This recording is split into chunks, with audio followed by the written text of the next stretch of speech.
When you get what you want, the world does not stop. The noise fades, the chase ends, and something unexpected happens. You are left alone with yourself. No more excuses. No more promises of, once I reach this, everything will change. The moment you believed would complete you instead asks you a question: who are you now that you have it? Most people think the struggle is the hard part.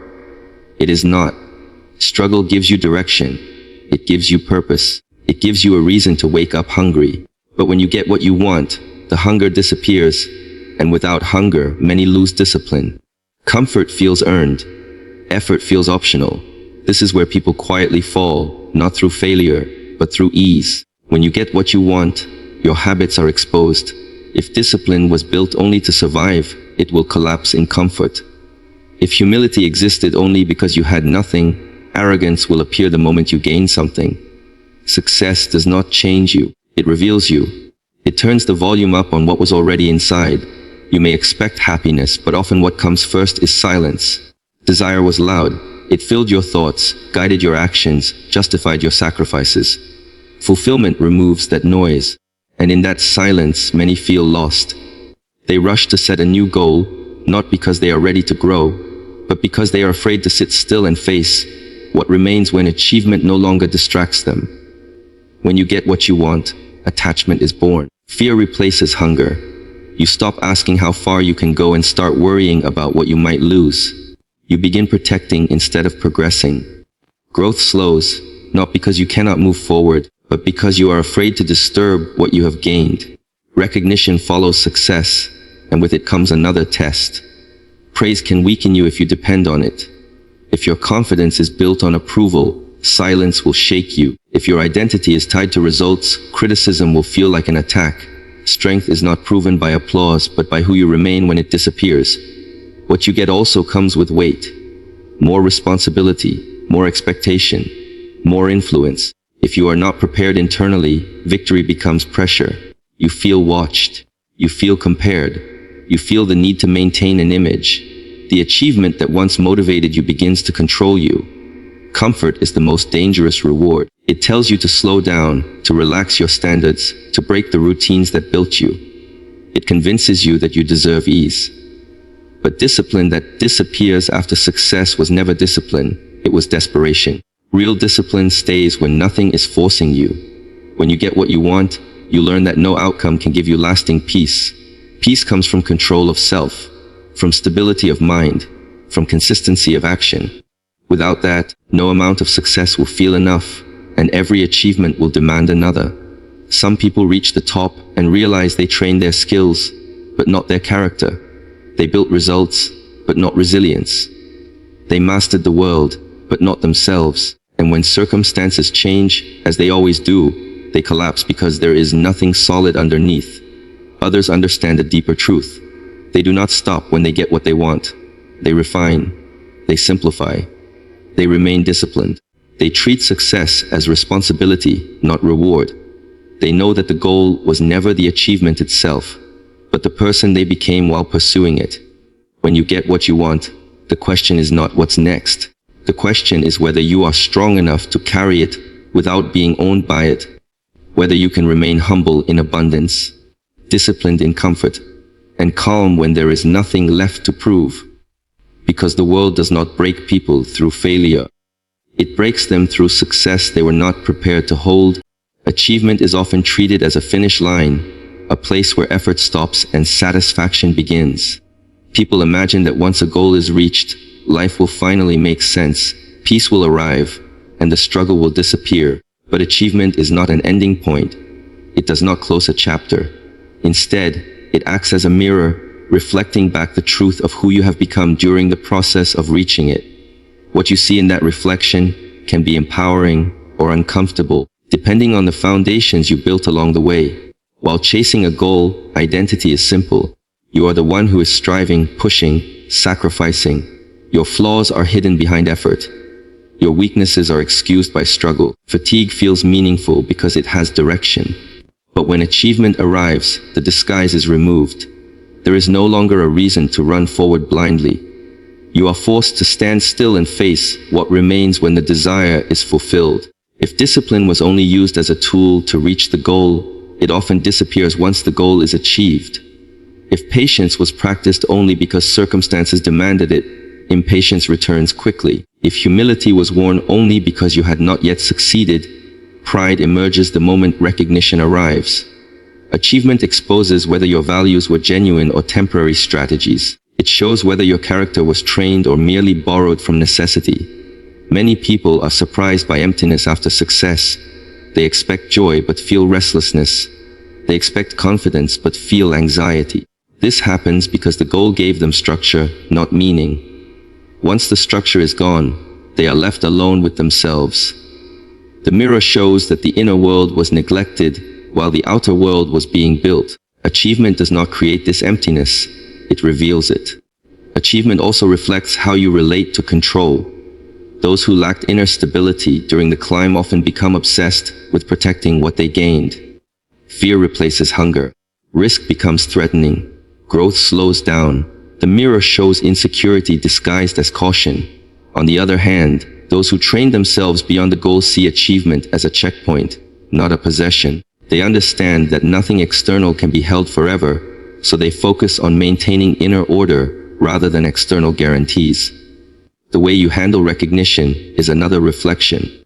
Praise can distort the self-image if discipline is weak. When achievement becomes identity, criticism feels like an attack, and silence feels like rejection. The mirror reveals whether confidence comes from internal alignment or external validation.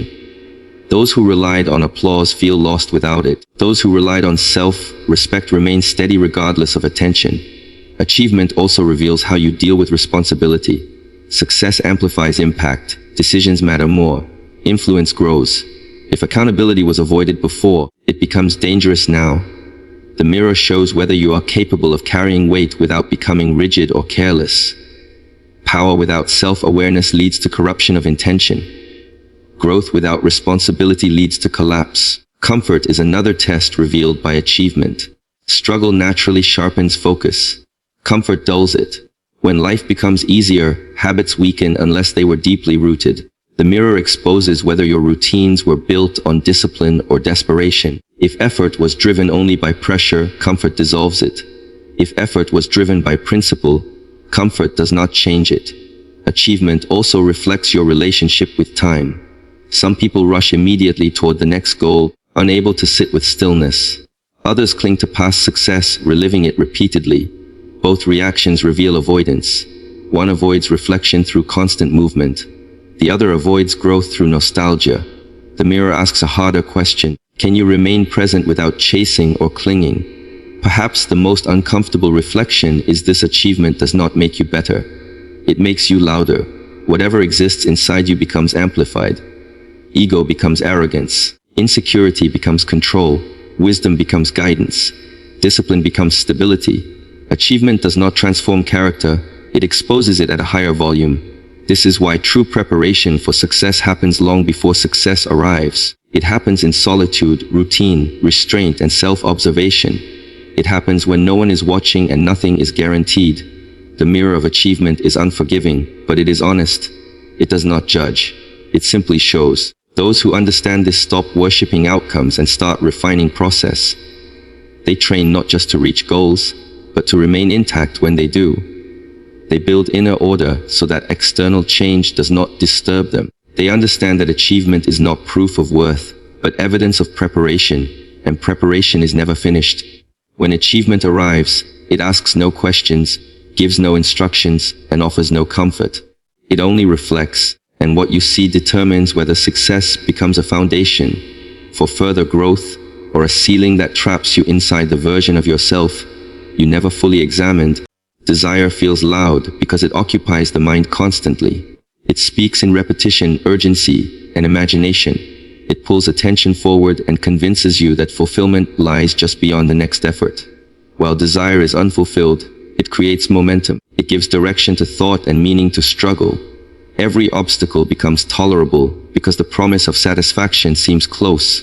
In this state, desire is not questioned, it is followed.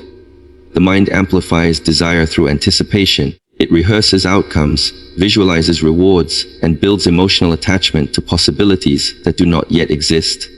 This amplification creates noise. The goal feels urgent not because it is essential, but because the mind keeps returning to it. Silence becomes uncomfortable because silence forces awareness of the present moment, and the present moment does not contain the object of desire. So the mind stays loud to avoid stillness. Desire also borrows strength from comparison. Seeing others possess what you want increases the volume. It creates pressure and impatience. The mind tells stories of delay and unfairness, reinforcing the belief that fulfillment will fix an internal lack. The louder the desire, the more it promises relief. The more it promises relief, the harder it becomes to question whether the lack is real. While desire remains unfulfilled, it organizes identity. You become the one who wants, who chases, who strives. This identity feels alive. Effort feels meaningful. Sacrifice feels justified. Even frustration has purpose because it is linked to progress. Desire fills space that would otherwise be occupied by uncertainty or self-reflection. As long as the want exists, the mind has a direction to face. When desire is fulfilled, the noise drops suddenly. The mental rehearsals stop. The imagined future collapses into the present. What was once a source of motivation becomes ordinary. The object that carried so much emotional weight now sits quietly in reality. The contrast is unsettling. Many expect a surge of satisfaction, but instead feel neutrality or confusion. The loud voice that once guided them disappears. This silence can feel empty, because the mind was conditioned to rely on desire for movement. Without it, there is no immediate direction. The absence of longing exposes the inner state that was masked by pursuit. If peace was never cultivated, restlessness appears. If self-worth was tied to achievement, insecurity surfaces. Fulfillment does not create these feelings, it reveals what was already there. The mind often responds by creating new desires immediately. It searches for another object to chase, another future to imagine. This is not growth but avoidance. Silence feels unfamiliar, so noise is recreated. The cycle continues, not because satisfaction is impossible, but because stillness is untrained. Desire becomes a tool to avoid facing the present without distraction. Desire is loud because it demands control. It narrows attention and filters experience through want. Everything becomes either an obstacle or a stepping stone. Fulfillment removes this filter. Life becomes wider, less focused, more complex. This openness requires maturity. Without it, the mind longs for the clarity of pursuit again, even if it means dissatisfaction. Another reason desire feels loud is because it carries hope. Hope energizes the mind, but it also postpones presence. The promise of a better future makes the current moment feel incomplete. Fulfillment dissolves that promise. The future arrives and offers nothing new. What remains is now unchanged. If the present was neglected, it feels unfamiliar and uncomfortable. Desire also masks fear. Fear of inadequacy, fear of stillness, fear of meaninglessness. As long as there is something to chase, these fears remain in the background. Fulfillment removes the chase and brings these fears forward. The sudden quiet is not empty, it is revealing.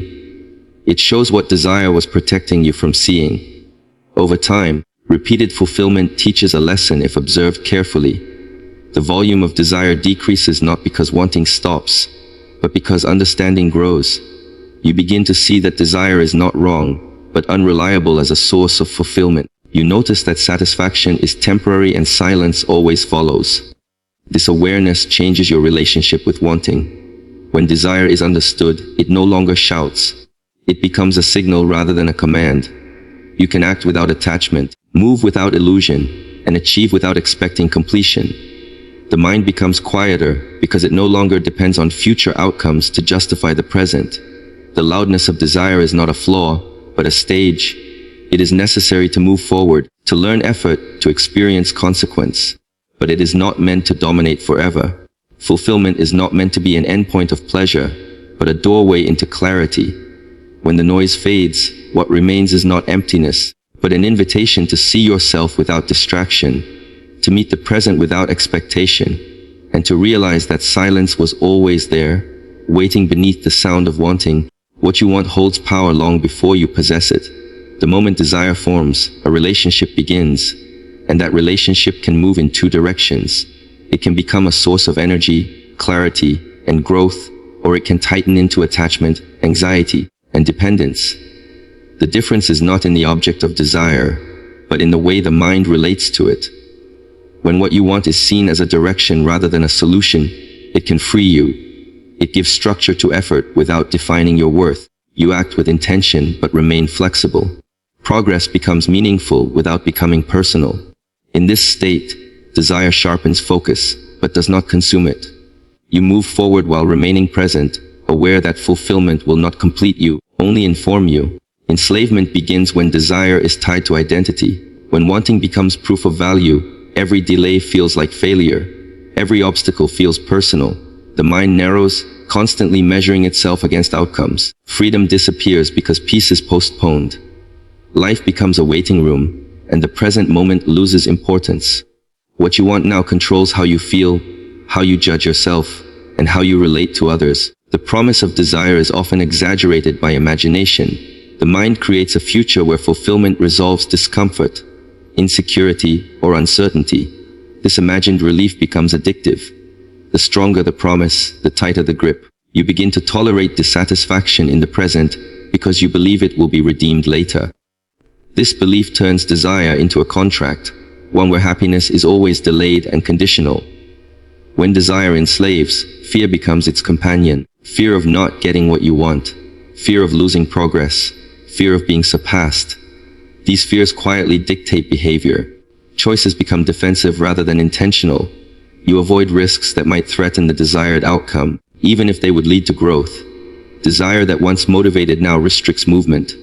Control is another sign of enslavement. You try to manage every variable, every person, every situation connected to what you want. Uncertainty becomes intolerable. When control fails, frustration rises. This tension is not caused by effort, but by attachment. You are no longer working towards something, you are being pulled by it. Freedom appears when desire is held lightly. This does not mean indifference or lack of ambition. It means understanding impermanence. You recognize that outcomes change, circumstances shift, and nothing external can provide lasting stability. With this awareness, effort becomes cleaner. You give your best without bargaining with life for a specific emotional reward. When desire frees you, it strengthens discipline rather than weakening it. You train consistency, patience, and restraint regardless of progress. You do not abandon your principles when results are slow. You do not compromise your integrity for speed. Desire becomes a reason to refine yourself, not to pressure the world into compliance. Enslavement often reveals itself after fulfillment. What you wanted arrives, and instead of peace, there is fear of loss. Protection replaces curiosity. Maintenance replaces growth. You begin living around the object of desire rather than through yourself. This is the cost of attachment. Possession creates vulnerability when identity is involved. Freedom after fulfillment looks different. You appreciate without clinging. You use without depending. You remain capable of letting go. Achievement does not change your inner posture. You stay rooted in discipline rather than comfort. What you have does not dictate who you are. Desire can also enslave through comparison. Wanting becomes competitive.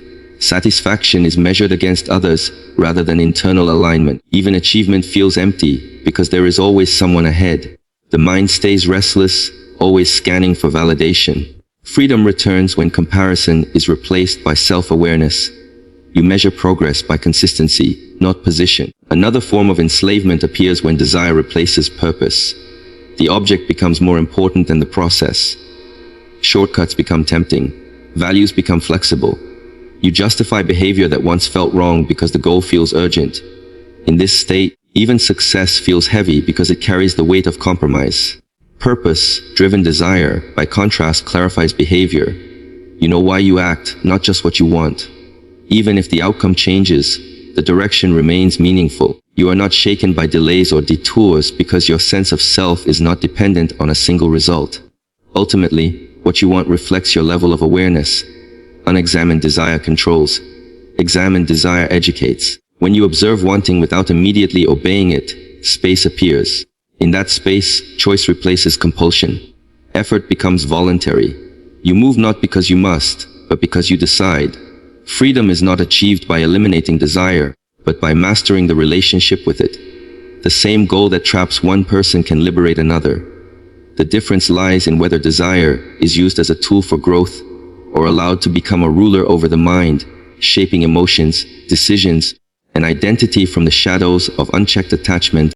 Struggle forces discipline by necessity. When circumstances are difficult, structure becomes survival. You wake up because you have to. You work because there is no alternative. Pressure creates routine, and routine creates momentum. In hardship, discipline is supported by fear, urgency, and consequence. There is little temptation to relax because relaxation threatens progress. The environment itself demands effort. Success removes that pressure. Comfort replaces urgency. Options multiply. Consequences soften. This is where discipline is truly tested, because nothing external is forcing you to maintain it. You are no longer pushed forward by lack. You must choose consistency without being threatened by failure. The absence of struggle exposes whether discipline was internalized or merely borrowed from circumstance. During struggle, discipline often feels heroic. Sacrifice is visible. Effort is admired. Identity is reinforced by hardship. You can endure discomfort because it feels meaningful. But success changes the narrative. Discipline becomes quiet, repetitive, and unnoticed. There is no applause for maintaining standards when life is easy. The reward is internal, and many are not prepared for that shift. Success introduces temptation. Comfort whispers that rest can turn into indulgence. Flexibility slowly erodes structure. What was once non-negotiable becomes optional. Skipped routines feel harmless because there is no immediate penalty. Over time, these small compromises accumulate, and discipline weakens without being consciously abandoned. Struggle sharpens focus because resources are limited. Success expands resources and with them distractions.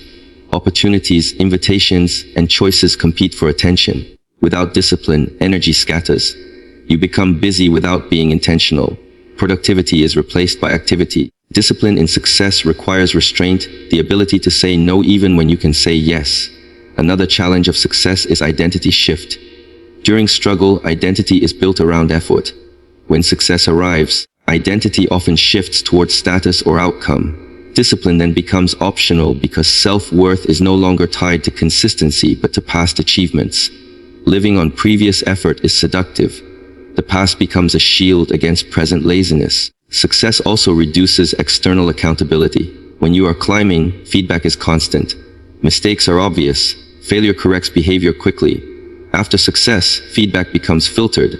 People hesitate to challenge you. Praise replaces honesty. Without self-discipline, blind spots grow. The absence of correction allows habits to decay unnoticed. Struggle teaches endurance, but success tests restraint. Endurance is about pushing through pain. Restraint is about limiting pleasure. Many can suffer, but few can moderate abundance.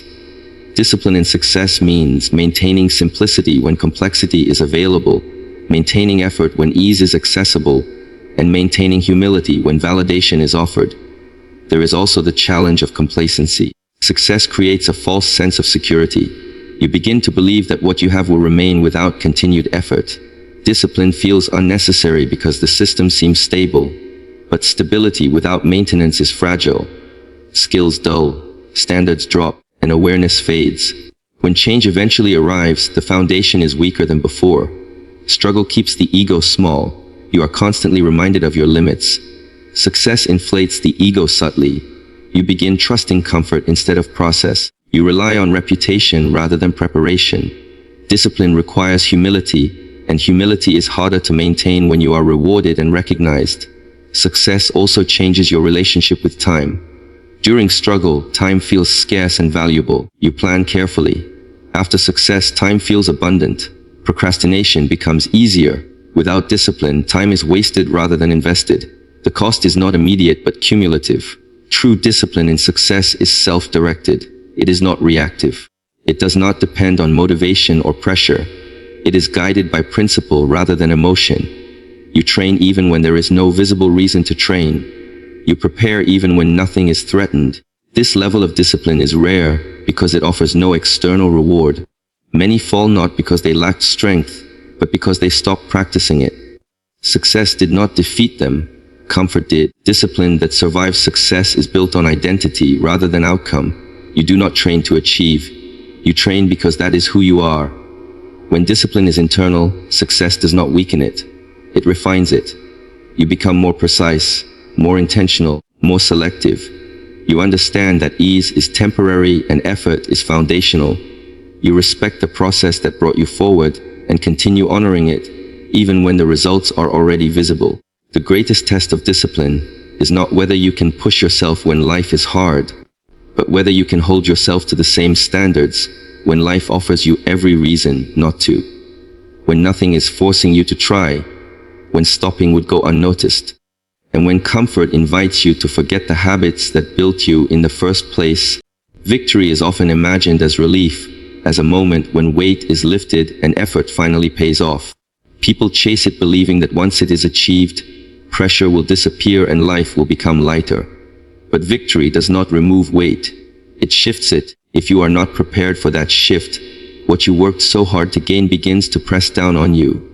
What once motivated you now demands something in return. Preparation is not only about skills or strategy. It is about inner capacity. It is about whether your mindset, habits, and identity can carry what success brings.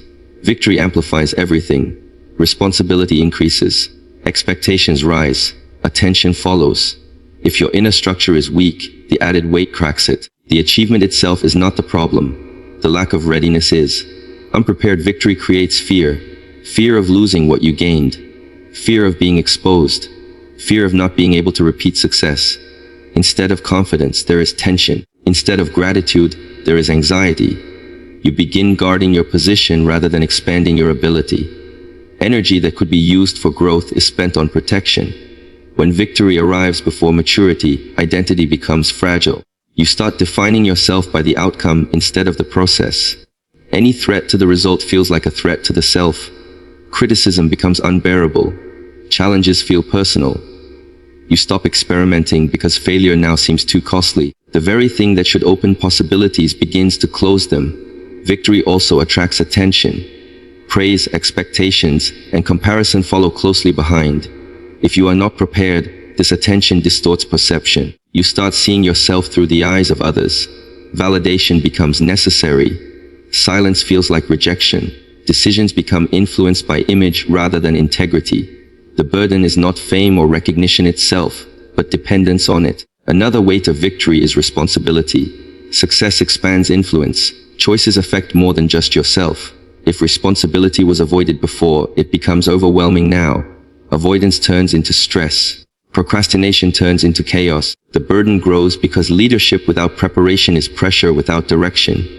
Victory can also isolate. People relate to you differently. Some admire, some resent, some expect.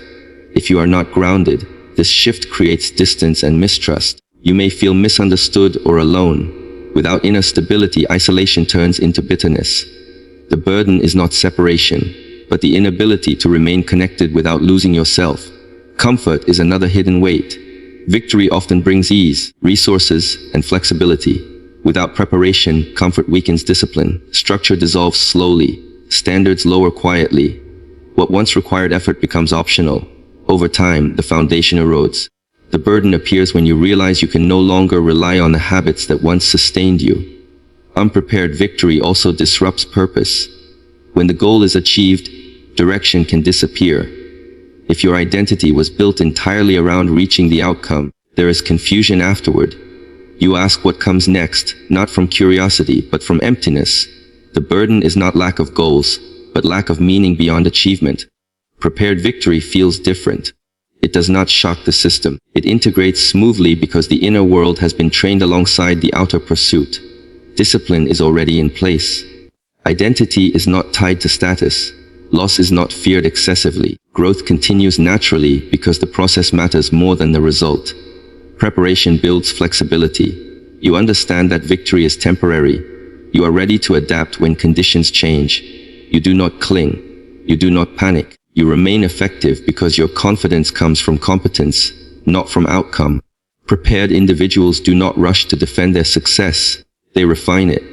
They use it as a platform for deeper work, not as a resting place. They are not burdened by expectations because they are already familiar with responsibility. They are not overwhelmed by attention because they are anchored internally. Victory becomes a burden when it arrives at a level higher than your discipline, awareness, and humility. It exposes gaps that were hidden during the climb. The climb itself often trains effort. but not always wisdom. Without wisdom, success becomes heavy. The weight of victory is not meant to crush. It is meant to test capacity. If the foundation is strong, the weight strengthens it further. If it is weak, the cracks spread quickly. Preparation is what determines whether victory becomes an opportunity for expansion or a pressure that slowly drains joy, clarity, and freedom from the very achievement that was once desired. Most people spend their lives trying to control circumstances. They chase stability, comfort, recognition, and security, believing that if the external world aligns in their favor, peace will follow. Effort is directed outward, toward rearranging situations, people, and outcomes. Yet circumstances are unstable by nature. They shift without warning, respond to forces beyond personal influence, and resist permanent control. Building a sense of self on something so changeable creates constant tension. Mastery of self operates in the opposite direction. It does not depend on favorable conditions. It focuses on what can be trained, observed, and refined from within. Thoughts, reactions, habits, and decisions remain accessible regardless of what is happening outside. When attention moves inward, power becomes sustainable. You no longer need the world to cooperate in order to remain steady. Circumstances influence emotion only when reactions are automatic. When awareness is undeveloped, external events dictate internal states. A delay creates frustration, criticism creates anger, praise creates attachment. In this condition, the mind is reactive and life feels unpredictable. Mastery of self introduces a pause between event and response. That pause is freedom. It allows choice instead of reflex. Self-mastery does not eliminate emotion. It refines relationship with emotion. Feelings are recognized without being obeyed. Impulses are noticed without being followed. This creates space for clarity. Instead of suppressing reactions or being controlled by them, you learn to observe them as temporary signals. Circumstances lose their power to destabilize because they are no longer amplified by unchecked inner chaos. Those who focus on circumstances often feel justified in their reactions. Anger feels reasonable. Anxiety feels logical. Avoidance feels necessary. Self-mastery removes these excuses.